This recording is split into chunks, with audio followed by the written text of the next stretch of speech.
और काम को पूरा करने की जिम्मेदारी माननीय बेनीवाल साहब की। बहुत बहुत धन्यवाद। युवाओं के दिल की धड़कन है हर्ष चिकारा, जोरदार ताली बजा करके हम उस युवा का अभिनंदन और इस्तेमाल करते हैं। एक ऐसा व्यक्ति तो दोस्तों जब बोलता है तो दिलों के राज खोलता है। मैं चाहता हूं एक बार और अपने दोनों हाथ उठा करके ताली बजा करके हर्ष चिकारा हम अभिनंदन करते हैं।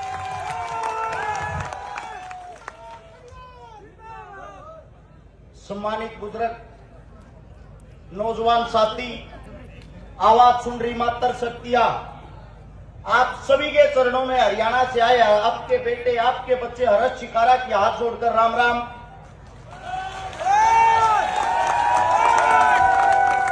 अस्सलाम वालेकुम, जय भीम। देखिए, मसूदा के बारे में अगर मैं बताऊं, मैंने जो हरियाणा के अंदर सुना था और यहां आकर देखा, उन दोनों चीजों के अंदर बहुत ज्यादा अंतर पाया। मैंने सुना था विजयनगर का आदमी, मसूदा का आदमी पूरी मुंबई को चलाता है। मुंबई में जो बड़े बड़े बिजनेसमैन है वो यहां की धरती के शेर है। मैंने सुना था जो बेंगलोर में बड़ी बड़ी कंपनियां चलाते हैं वो यहां के शेर है।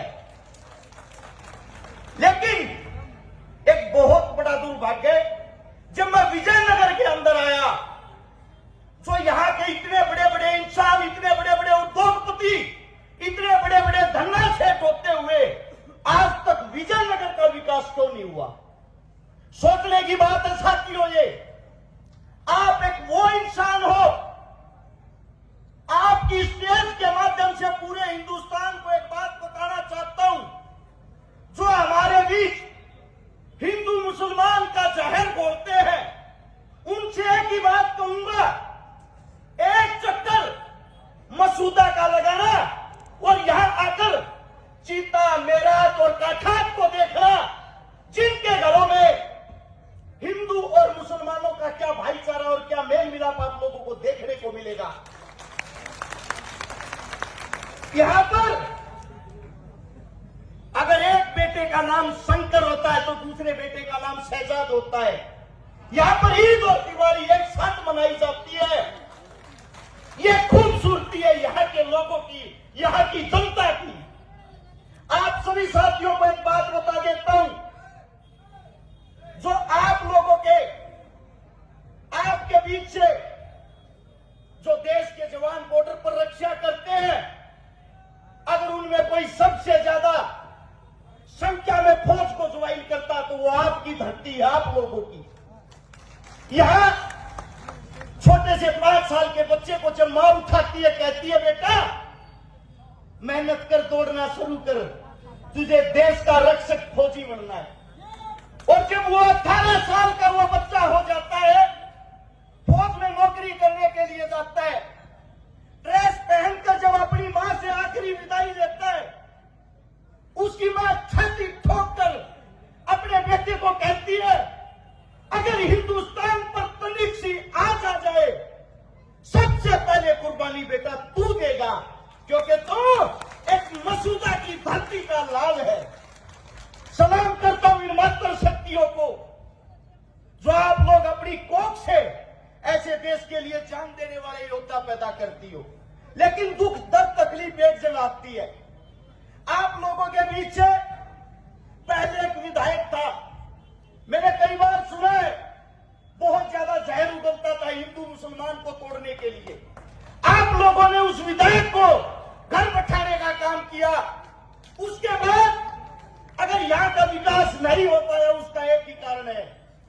उसका कारण यह है, जो हाल में कांग्रेस पार्टी का विधायक है, वो अपने आप को बाहुबली दिखाता है। यहां पे एक निष्पक्ष, शरीफ इंसान आप लोगों के बीच में सचिन जैन जी है। अगर उनको किसी ने काम नहीं करने दिया, वो आपका कांग्रेस पार्टी का विधायक है। और आप सभी साथियों को बता देता हूं, अगर आप अपने बेटे को ताकत दोगे और ऐसे विधायक ने आगे काम करने से हाथ हटाया, उसके हाथ को काट के अपने पास ही रख लेंगे।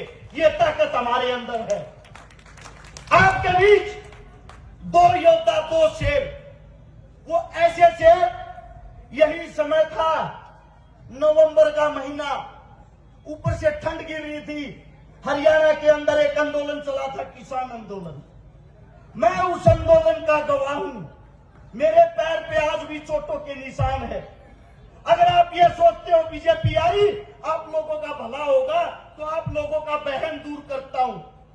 उस आंदोलन में उन किसान बेटों पर, उन किसान पुत्रों पर, उन किसान बुजुर्गों पर ये आपकी बीजेपी सरकार सरेआम ठंड के महीने में आंसू गैस के गोले छोड़ रही थी, पानी कैनन वाटर का इस्तेमाल कर रही थी, गोलियां बरसा रही थी।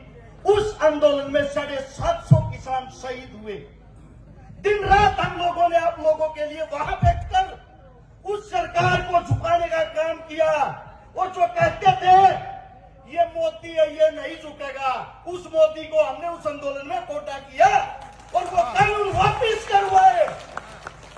आप सभी साथियों को बता देता हूं, उस वक्त अगर आपके पीछे कोई शेर अपने पद को लात मार के वहां हरियाणा में उन किसानों के साथ खड़ा था, तो उसका नाम था हनुमान बेनीवाल। और उसी के साथ अगर कोई दूसरा शेर था, उसका नाम था चंद्रशेखर रावण। वहां मौके पर अगर उनके साथ कोई खड़ा था, ये दो ताकतें खड़ी थी। ये किसान के मजदूर के दर्द को जानते हैं, ये दलित के आदिवासी के मूल निवासी के दर्द को जानते हैं।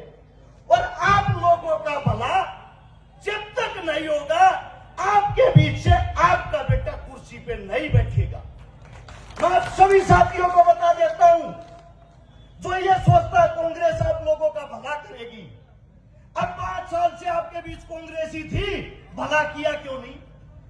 आप सबसे पूछना चाहता हूं, उनको भला करना था जो वे बड़ी बड़ी इस वक्त चुनाव के टाइम पे अपना मेन्यू दिखाते हैं, अगर हमारी सरकार आई ये करेंगे वो करेंगे। अरे सरकार तो आप लोगों की ही थी, करना था तो अभी कर लेते। और जिसको ये लगता है हनुमान और चंद्रशेखर की 10-12 सीट आएंगी, वो एकदम गलत है। हाल फिलहाल हमारी 40 सीट राजस्थान के अंदर आती है, हर सीट पे घूमता हूं मैं। एक बात और बता देता हूं, हम किसी के साथ सरकार नहीं बनाएंगे, सब हमारे साथ सरकार बनाने आएंगे। क्या आप लोगों के बीच से वादा है, अब की बार अगर राजा की कुर्सी पे कोई बैठेगा, राजा की कुर्सी पे कोई बैठेगा, वो आपके बीच से आपका बेटा होगा। और जो कहते हैं हमारी सरकार बनेगी, हमारी सरकार बनेगी, उनको बता देता हूं ये हमारी नहीं, ये अपनी सरकार बनेगी, आप लोगों की सरकार बनेगी। और जिनको लगता है हम कुर्सी लाने के लिए आए हैं, हम कुर्सी लाने के लिए नहीं, अब की बार कुर्सी को हथियाने के लिए आए हैं। एक हाथ जोड़कर आप लोगों से सिर्फ इतनी ही गुजारिश करूंगा, आप सबसे एक विनती है, आपके पास लोग आएंगे बलाने के लिए, बुलाने के लिए, भगाने के लिए, जोड़ने के लिए, तोड़ने के लिए, जाति की कसम खिलाने के लिए, धर्म की कसम खिलाने के लिए। जब आपका बेटा बॉर्डर पे जाता है, क्या वो शहीद अपनी जाति या अपने धर्म के लिए होता है? नहीं, वो हिंदुस्तान के लिए अपनी शहादत देता है। ये जो बेटा खड़ा हुआ है, इसकी जाति, धर्म, इसका मजहब, इस चीज में इसको मत दासना दोस्तों। सिर्फ एक ही चीज देखना, ये मसूदा का वो योद्धा खड़ा जो हर घर का भला करेगा। अगर ये हार गया, समझ लेना मसूदा का विकास हार गया। कांग्रेस यहां बन ली, बीजेपी यहां बन ली, बार बार बनते आ रहे हैं, तब उनसे विकास नहीं हुआ, तो एक मौका हमारे अपनों का भी होना चाहिए। आप सभी साथियों से यही गुजारिश करूंगा, ये मत सोचना इस लड़ाई में हनुमान चंद्रशेखर ही मेहनत करे, ये मत सोचना इस लड़ाई में सचिन भाई मेहनत करे। आप सब हनुमान हो, आप सब चंद्रशेखर हो और आप सब सचिन हो। जब आपके दिल दिमाग में ये आ गया, आपको हराने वाला कोई नहीं।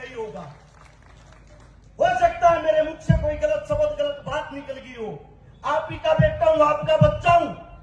पहली बार इस क्षेत्र में आया हूं, तभी कोई ये सोचता हुए कोई लड़का आया था दाढ़ी वाला हरियाणा से, कुछ भी बोल के चला गया। थोड़ा सा आप लोगों को बता देता हूं, गरीब मजदूर परिवार का बेटा हूं। बचपन में अपनी मां दादा दादी को खो दिया था, भगवान को प्यारे हो गए थे। उस दुख दर्द से निकल के आपके बीच में अगर